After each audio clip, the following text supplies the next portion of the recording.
Mais je veux parler de l'obéissance ce matin. Pourquoi? Parce que c'est ça qui va faire la différence pour vos vies. Si vous voulez une vie d'aventure avec Dieu, une vie de miracle, une vie où ce que ça va déborder, des fleuves d'eau vive vont déborder de votre sein. Ça ne sera pas une religion que vous allez vivre, ça va prendre l'obéissance. Vous ne pouvez pas avoir une vie abondante sans obéissance. C'est impossible. Fait que Seigneur Jésus, on prie ce matin que tu nous visites, tu nous rencontres par ta parole seule.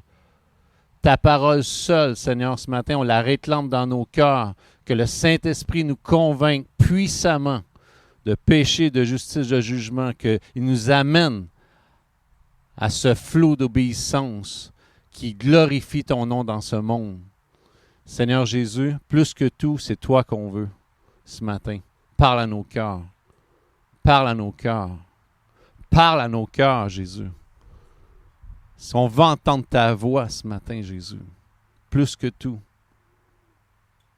Pas la mienne, ta voix. C'est celle-là qu'on va entendre, Seigneur. Amen. Fait que, on va parler de l'obéissance ce matin.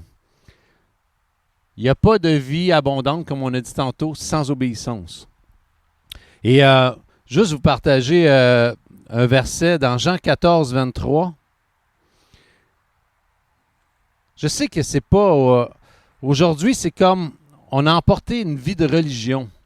On vient à l'église, on s'assoit, on écoute, c'est bon, pas bon, je suis pas d'accord, je suis d'accord, ça c'est trop, c'est passé, c'est...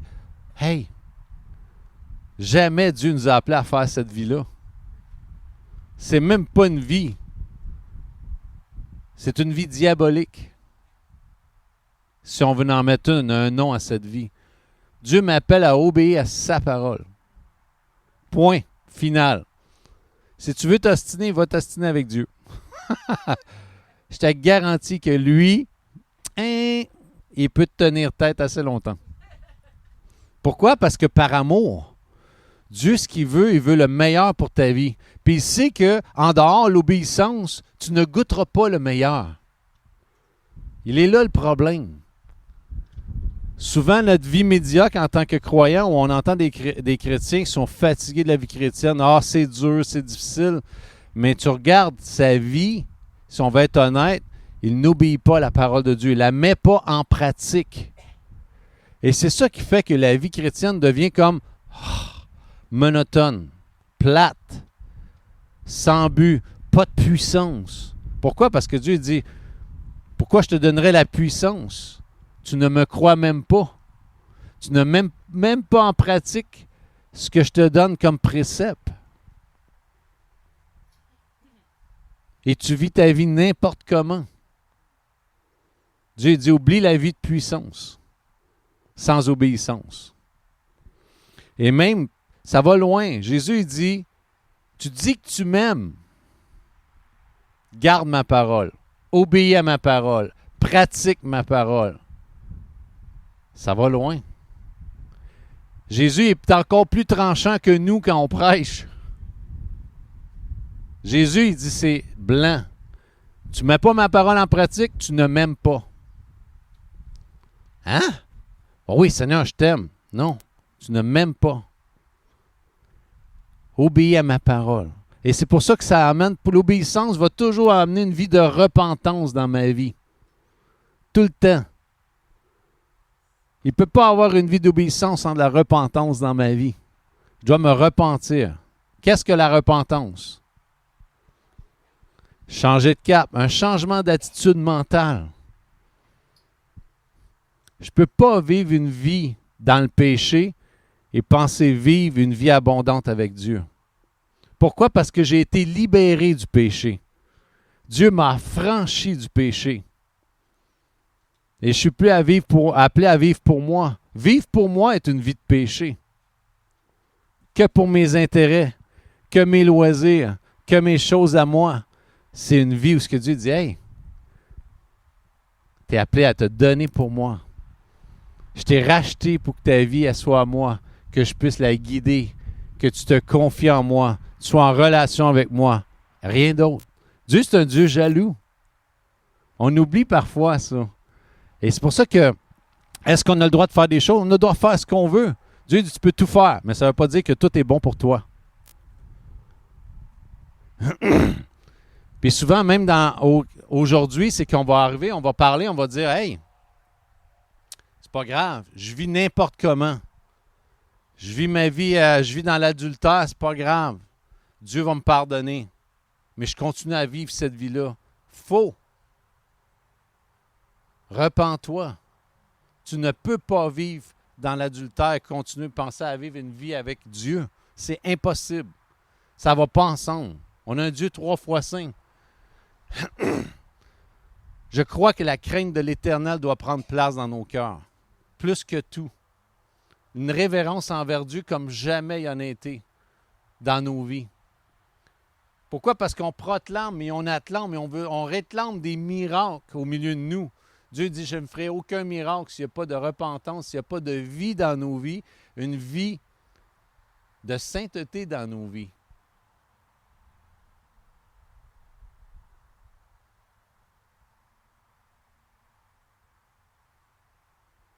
Je ne peux pas vivre ma vie comme je le veux, à l'encontre des principes que Dieu me donne. Et je parlais justement cette semaine, je parlais à quelqu'un, puis je disais, tu sais, on parlait de mariage. Quand la Bible dit que le mariage soit honoré de tous, c'est un commandement. Dans les derniers jours, on va prescrire de ne plus se marier. Qu'est-ce qu'on est en train de dire? C'est un autre esprit qui est là, qui dit, on n'honorera plus ce que Dieu. Plus besoin d'honorer ce que Dieu a établi. On est en train de dire quoi? Obéis plus à sa parole. Pêche contre lui. Ah, que c'est pas populaire, ça, comme message. Aujourd'hui, on vit n'importe quoi. Même dans l'Église, aujourd'hui, on va vivre et on va dire, ah, pas grave, je suis marié, je ne suis pas marié. Pas grave, Dieu m'aime. Oui, Dieu t'aime. Dieu t'aime assez pour que tu ne restes pas là. Dieu t'amène à obéir, à te marier, à honorer le mariage, à honorer ses préceptes que Dieu a établis. Pourquoi? Parce que Dieu, le mariage, ce n'est pas juste un bout de papier. Dieu, dans sa pensée, voit le mariage comme, hey, c'est mon Église, c'est mon Fils Jésus. C'est le reflet, je veux que tu sois le reflet de la gloire de Dieu. C'est important, le mariage. Ça, c'est on est dans une chose, c'est une affaire, je peux pas. Aujourd'hui, tu sais, on vit n'importe où. Les réseaux sociaux, c'est facile aujourd'hui de se perdre avec les réseaux sociaux. C'est facile de vivre une vie dans la pornographie, de vivre une vie autant pour les hommes, ça peut être la pornographie, autant que pour les femmes, ça peut être la sensualité, ça peut être la romantisme, de vivre là-dedans, au travers des réseaux sociaux. C'est un péché. Dieu dit, tu ne peux pas goûter ma présence et vivre dans cette zone. C'est impossible. C'est impossible. Il doit y avoir une crainte de l'Éternel qui prend place dans nos vies. Une révérence envers Dieu. Psaume 119, verset 4, ça dit, « Tu as prescrit tes ordonnances pour qu'on les observe avec soin. » Dieu dit, je t'ai donné ça. Pourquoi? Parce que la vraie vie, tu ne pourras pas l'expérimenter sans honorer ces préceptes-là que je t'ai donnés. Parce que je t'aime. Je t'aime. Le péché t'éloigne de mon cœur. Si tu vis dans cette zone, ton cœur est loin de moi. Repens-toi et reviens à moi. Toute la Bible, si vous avez lu la Bible, toute la Bible parle de ça, de Genèse à Apocalypse. Combien Israël s'est éloigné. C'est éloigné du cœur du Père.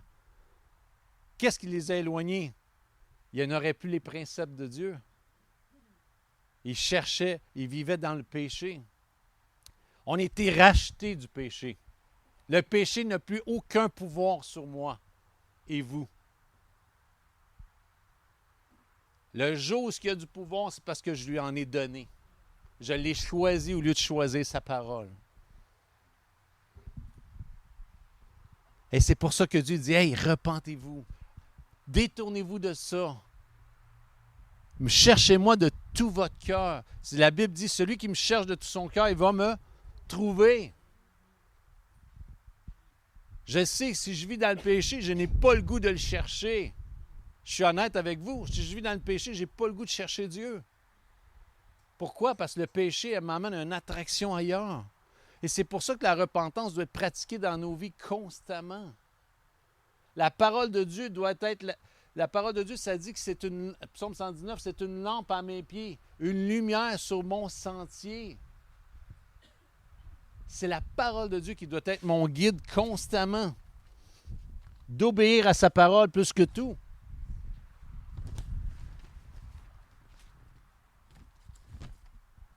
On réclame les miracles. On réclame une vie d'abondance avec Dieu. On réclame ces choses. Puis on va vivre n'importe comment. J'y crois pas. J'y crois pas à cet évangile. Tu sais, je me rappelle à un moment donné, il y avait quelqu'un qui me dit « Hey, à soir, viens, à soir, on prend un coup, on va se saouler. » Hey, déjà d'avance, c'est comme je dis non. Ça ne m'intéresse pas. Ça ne m'intéresse pas. Ouais, mais Dieu, c'est pas grave. Sa grâce, c'est là pour nous. Ouais, non. Sa grâce, c'est pas une licence pour pécher. Dieu nous a rachetés par grâce, pas pour le péché. Pour qu'on vive une vie sanctifiée, pour qu'on puisse vivre une vie de sainteté avec lui, qu'on puisse être utilisé puissamment par lui.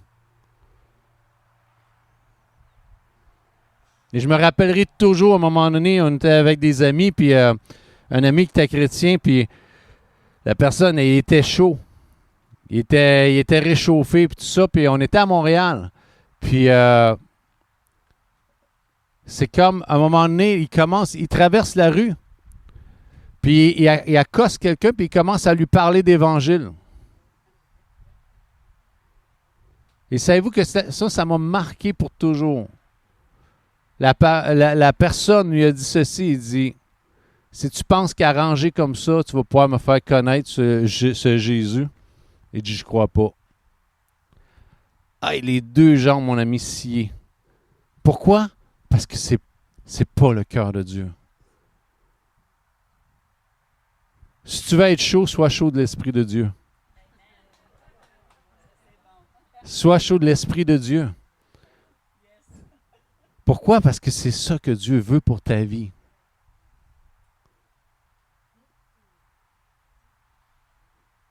La crainte de l'Éternel doit prendre place dans nos cœurs. La parole de Dieu n'a pas changé. Elle est la même hier, aujourd'hui et éternellement.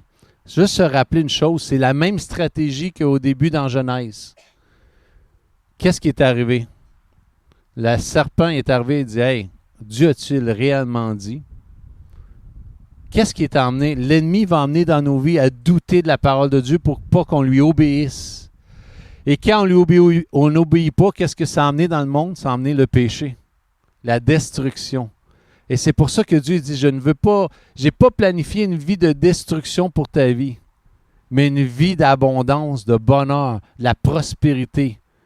Mais tes choix vont faire en sorte que tu vas récolter aussi. De semer, ça veut dire de choisir le royaume de Dieu, tu sèmes pour ton futur. De choisir des choix pour le péché, tu sèmes aussi pour ton futur, mais ta récolte, elle va être amère. Et c'est pour ça que c'est important de revenir à celui qui nous aime de tout notre cœur, de tout son cœur. Il dit, je te veux tellement près de moi, je veux que tu vives cette relation-là, cette intimité-là avec moi. Ne vis pas une religion. Je t'appelle à vivre connecté avec moi. Entendre la voix de Dieu à chaque jour, à chaque instant. Et c'est pour ça que Satan veut te tenter, il veut t'emmener à douter de la parole de Dieu. Et aujourd'hui, c'est pour ça que même quand tu es rendu à argumenter la parole de Dieu, tu es déjà rendu trop loin. Combien de fois, moi, j'ai argumenté la parole de Dieu? Moi, je me rappelle, à un moment donné, je voulais avoir une business dans ma vie. Je me rappelle cette business-là, puis ça donnait que la personne, j'étais pour m'associer avec quelqu'un. J'étais converti, je venais de me convertir. C'était Ça faisait peut-être même pas un an, peut-être environ. Puis je me rappelle, la business, mon ancien boss en temps, il disait, regarde, on va partir de business moitié-moitié. Moi, il me manquait des fonds, lui avait les fonds. Il dit, tout va s'arranger. Les portes s'ouvraient. Le local était à nous autres. Il était pour mettre un compétiteur dehors, me faire entrer là. Et je dis, Seigneur, c'est incroyable. Tu rouvres les portes d'une façon incroyable. Hey, c'est incroyable. L'argent est là, tout est là. Moi, j'ai dit à mon boss, je dis, hey, moi, je suis chrétien. Hein. Faut tout déclarer. Faut déclarer nos choses, puis tout ça. Oh, il n'y a pas de problème. Fait que je me rappelle de ça. Fait que là, à un moment donné, j'ai dit, je suis jeune dans la foi, puis je dis, Seigneur, j'ai dit, j'ai besoin de conseils. Je veux être sûr que je fais le bon choix. Fait que je m'en vais voir, celui qui m'a emmené mon papa spirituel, celui qui m'a emmené au Seigneur. Puis je m'en vais le voir, je dis, hey, qu'est-ce que tu en penses? Là, je compte ça, puis en plus, je vais être sûr de me faire dire que je ne suis pas correct. J'en mets tellement. Hey, Dieu a ouvert le local. Dieu est pour l'argent. Et j'étais allé voir mon boss, même il est prêt à déclarer tout, puis tout le kit, j'en mets, je mets de la sauce. Comme fou, là, pour être sûr qu'il va me dire, comme moi, je vais entendre. Et là, il me sort le verset dans Corinthiens, il dit, ne t'associe pas sur un joug étranger, comme les ténèbres ne vont pas avec la lumière, comme un incroyant ne va pas avec un croyant. Et là, il me sort ça, je dis, oh. Il dit, moi, je t'encourage. Il dit, c'est pas une bonne association de faire ça. Oh, non. Je veux pas. Tout est là. Pourtant, Seigneur, regarde, il m'a tout montré ça. Ouais, mais il dit, la parole de Dieu, ça va au-delà de ce que toi, perçois ou que tu penses que Dieu répond. Parce que ça, c'est une épée à double tranchant. Elle vient trancher vraiment si c'est Dieu qui veut ça ou pas. Pas content. Parce que je suis en train de me battre avec Dieu. Je suis pas en train d'obéir à sa parole. Là. Moi, je m'abstine avec ça. Et je m'en vais voir, je vais aller voir quelqu'un d'autre. Je vais aller voir un ancien dans l'église. Lui, il doit connaître ça plus que lui. Fait que je compte tout ça. Là, je m'assure. Là, je mets un peu plus de sauce sur mon histoire. Et là, pour convaincre, je voulais les convaincre.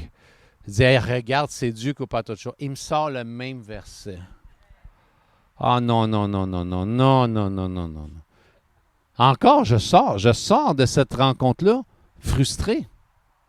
Mais Dieu est en train de m'apprendre à obéir. Et là, pas content. Vous ne créerez pas, mais je suis allé voir quelqu'un d'autre. C'est vraiment, vraiment un manque de foi, lui. Mais vous savez que les pasteurs, c'est souvent ceux-là qui sont les pires.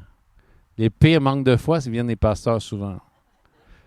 Fait que je m'en vais voir une autre personne, même affaire. Je compte ma salade, je change mon histoire un peu, puis ça a l'air plus que Dieu est en contrôle de tout ça. Il me sort le même verset.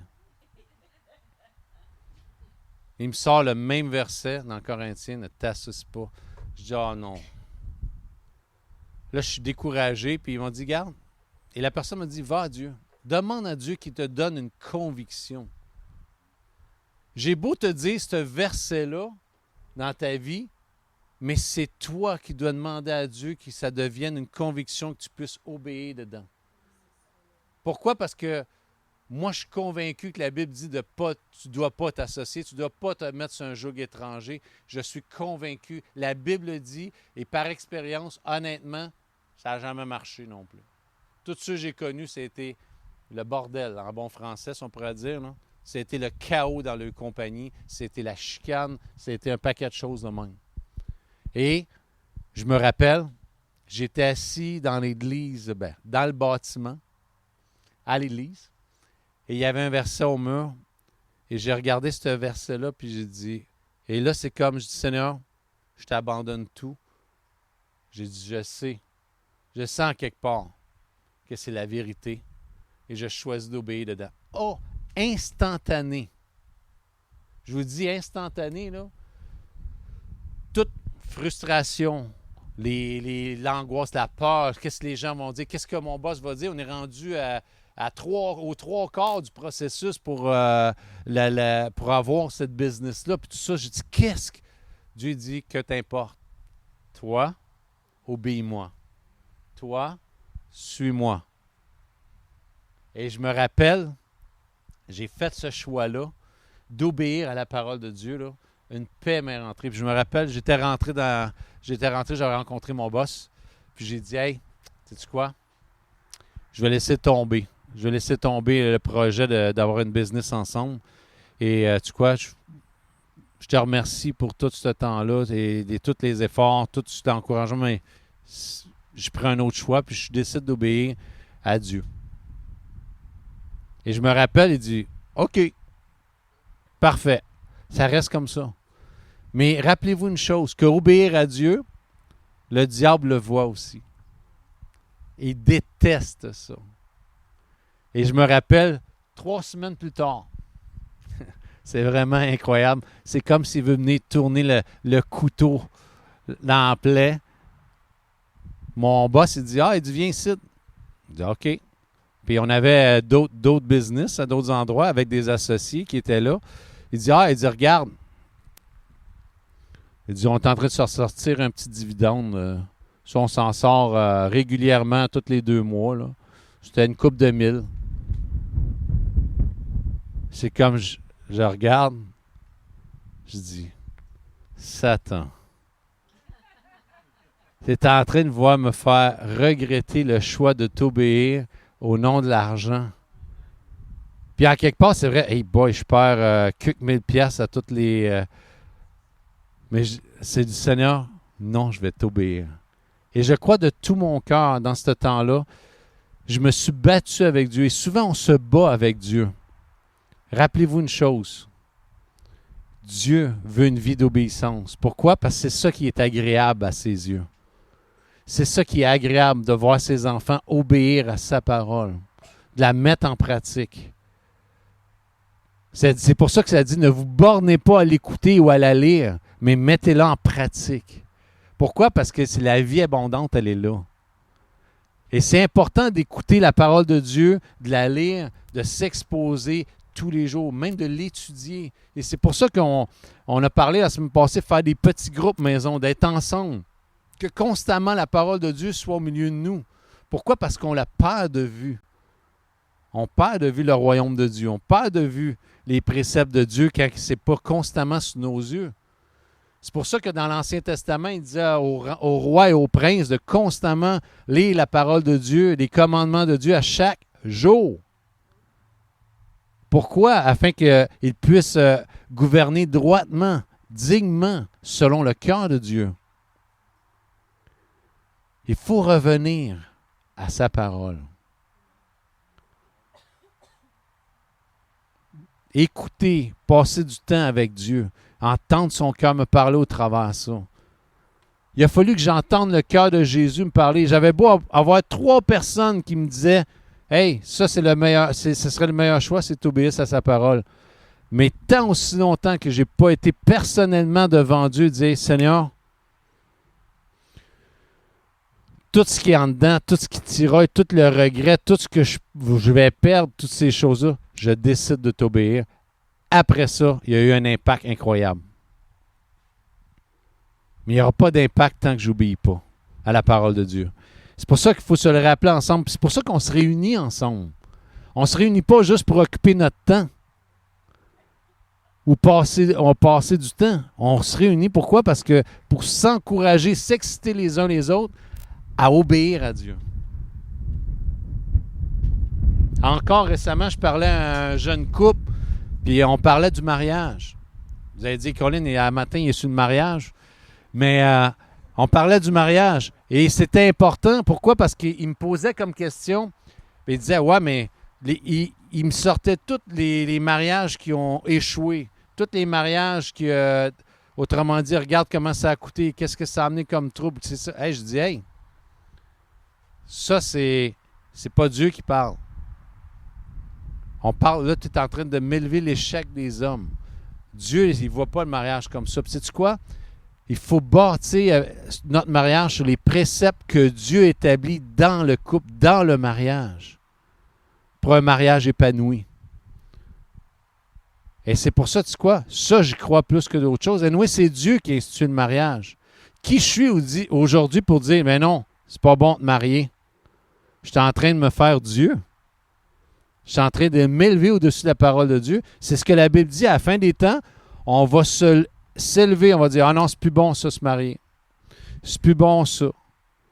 On va acclamer les choses qui étaient bonnes comme mauvaises, puis les mauvaises comme bonnes. Mais qu'est-ce qui va faire en sorte que je vais pouvoir me tenir avec des convictions dans ce monde où ce qu'il n'y en a plus? On n'a que des opinions. C'est je me tiens dans la parole de Dieu. Puis une vie d'obéissance va amener une vie où ce que je vais donner pour les autres. Comme c'était dit ce matin avec Christian, une vie à donner. Je vais donner pour mes frères. Une vie de puissance dans Actes, ils étaient tous ensemble réunis, ils avaient tous en commun, tout était ensemble, puis ils se donnaient les uns les autres. Ils pensaient aux autres.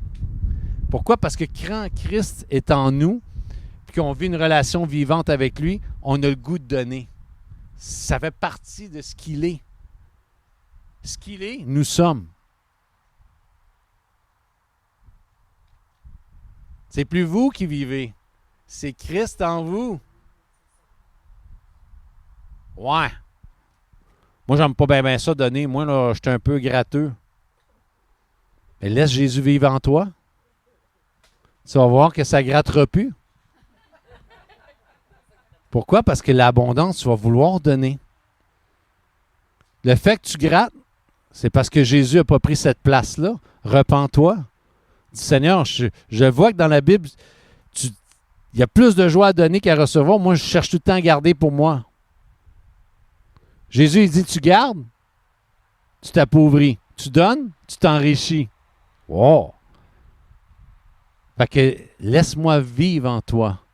C'est là que c'est pas de se conformer, c'est pas de vivre une vie de religion, mais de dire, Seigneur, plus que tout, je veux que tu vives en moi. Ce côté gratteux, ce côté, peu importe, colérique dans ma vie, ce côté chaud, Seigneur, je l'emmène à toi. Je l'emmène à toi, puis je veux que c'est toi qui prennes place. Je te cherche de tout mon cœur chaque jour.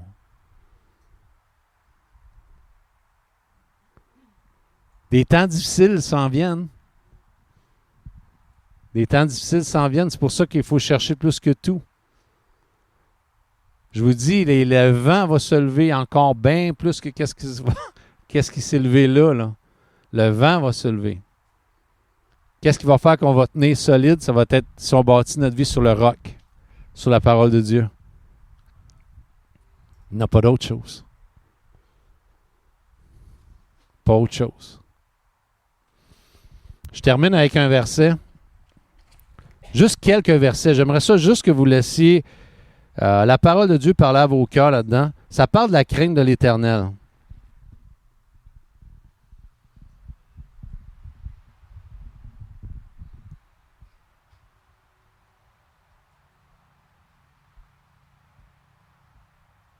J'en lis quelques-uns. La crainte de l'Éternel, vous savez c'est quoi? C'est un saint respect pour sa parole. C'est une révérence envers la parole de Dieu. Une sainte révérence. Ça veut dire que j'élève plus la parole de Dieu que mes opinions. Plus que qu'est-ce que je ressens. Plus que même mes émotions. J'élève la parole de Dieu au-delà de tout. C'est ça, une vraie révérence envers la parole de Dieu, la crainte de l'Éternel. Ça dit, Proverbe 1,7, la crainte de l'Éternel est le commencement de la science. Les insensés méprisent la sagesse et l'instruction. Celui qui a la crainte de l'Éternel, il va élever ça. Celui qui la méprise, il va mépriser l'enseignement de la parole de Dieu. Proverbe 9,10, ça dit, le commencement de la sagesse, c'est la crainte de l'Éternel. Et la science des saints, c'est l'intelligence. Un commencement de vie abondante avec Dieu, ça commence par la crainte de Dieu, une sainte révérence envers sa parole. Proverbe 22,4, le fruit de l'humilité, la crainte de l'Éternel, c'est la richesse, la gloire et la vie. Hey, pense à ce verset. Le fruit de l'humilité, ça veut dire, la crainte de l'Éternel va toujours appeler à avoir l'humilité dans ma vie. Qu'est-ce qui a causé la chute de l'ennemi? L'orgueil. Qu'est-ce qui va causer ma chute ou ma vie médiocre, même qu'on pourrait dire avec Dieu, ou bien ma vie, ou ce qui va être ma vie plate avec Dieu? Ça va être le fait que je vis dans l'orgueil. Mais si je vis dans l'humilité, ça dit, c'est la richesse, la gloire et la vie. Qui veut pas ça? Proverbe 1,29. Parce qu'ils ont haï la science et qu'ils n'ont pas choisi la crainte de l'Éternel. Ça dit que ça a amené leur destruction. Ils n'ont pas choisi la science de Dieu. Il n'y a pas eu de crainte d'Éternel, ça a amené le désastre dans leur vie. Proverbes 15,33. La crainte de l'Éternel enseigne la sagesse et l'humilité précède la gloire. Proverbe 14,27. La crainte de l'Éternel est une source de vie pour détourner des pièges de la mort. La crainte de l'Éternel est une source de vie pour détourner des pièges de la mort. Il y a beaucoup de pièges de la mort qui est placé sur nos vies. La seule chose pour les détourner, ces pièges-là, c'est quoi? C'est la crainte de l'Éternel. C'est que constamment, la parole de Dieu est devant mes yeux. Constamment, quand on se réunit ensemble, la parole de Dieu est devant nos yeux. On l'élève au-dessus de tout. Je vais trouver la vie, la richesse, l'abondance. Mais je vais la trouver en lui seul, pas dans ce monde. Amen.